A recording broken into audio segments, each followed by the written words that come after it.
Yeah, these are the five kind of rules, and to my mind, there is a certain broad sequence. It doesn't need to be dogmatic. Yeah, to me, the starting point should be rethinking the business model. Yeah, one of the very fundamental problems that happens in digital is that you take the existing kind of legacy business model, what you're doing in your store, and then apply it the same concept, logic, offering, pricing on the as a digital offering, and that is really like a kiss of death. Yeah, that is really a disaster.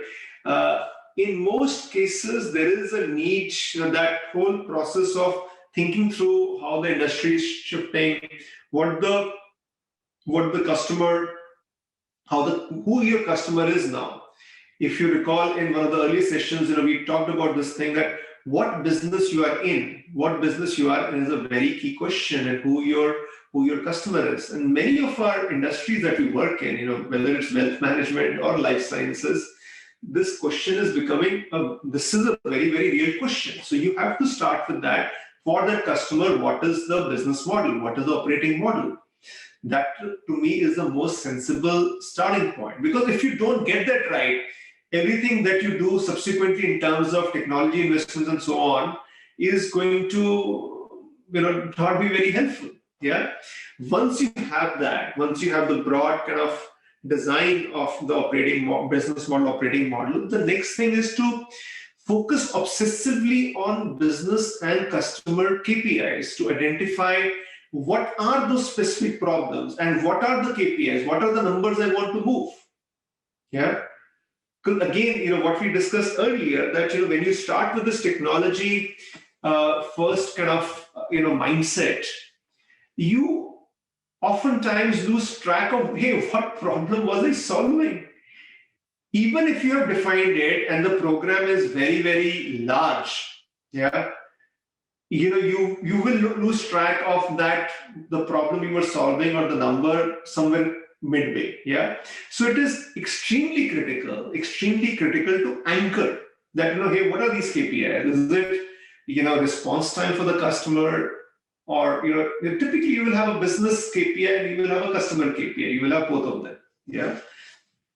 The third kind of, key step to me, and it is, how do I really harness the data? Yeah. How do I harness the data? Because, if that data quality, see, either you are in this kind of, you're drowned by data, or you are able to get into a virtuous cycle. And the key to that is, you really have to think about how do you harness the power of data. Yeah, that's a key step. Number 4 is that how do I do this as an end-to-end program, which is cutting across organization boundaries. That's the change management effort. That is the organization structuring effort. Yeah, that how do I even construct these programs? Because again, constructing them as only a data science program or a design program or a cloud program is again not going to work. Yeah, and the final point is that in terms of execution, take the two-speed implementation approach, and I want to show you a slide on that. Yeah, that you need to have the two different speeds, which is solve it use case by use case, and when you're solving it by the use case, you go across the entire stack.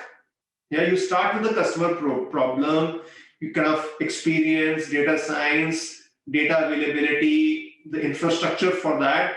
The use case approach will force you to touch every layer of the stack. Yeah, but instead of solving it as a full layer problem, which becomes a very big problem to solve, takes a lot of time and very difficult. If you take a use case approach, you can be very focused about it. That also provides you the opportunity of learning and addressing specific issues at each layer of the stack. Yeah, and then is you connect these different agile cycles to create your data infrastructure, your overall architecture. Yeah, so the speed 1 and speed 2 are not parallel, but they are connected, and that is the really, really key thing. I see a lot of people who are thinking speed 1, speed 2, but there is no connection between the speed 1 and speed 2, which is as well as not doing it. Yeah, the whole point of speed 1 and speed 2 is that these are connected. Speed 1 is feeding into speed 2, and as speed 2 develops, it makes speed 1 efforts easier. Yeah. So again, this is a key concept. Again, I see it more as iterative, but this to me is kind of like a loose sequence or set of things that you need to think about.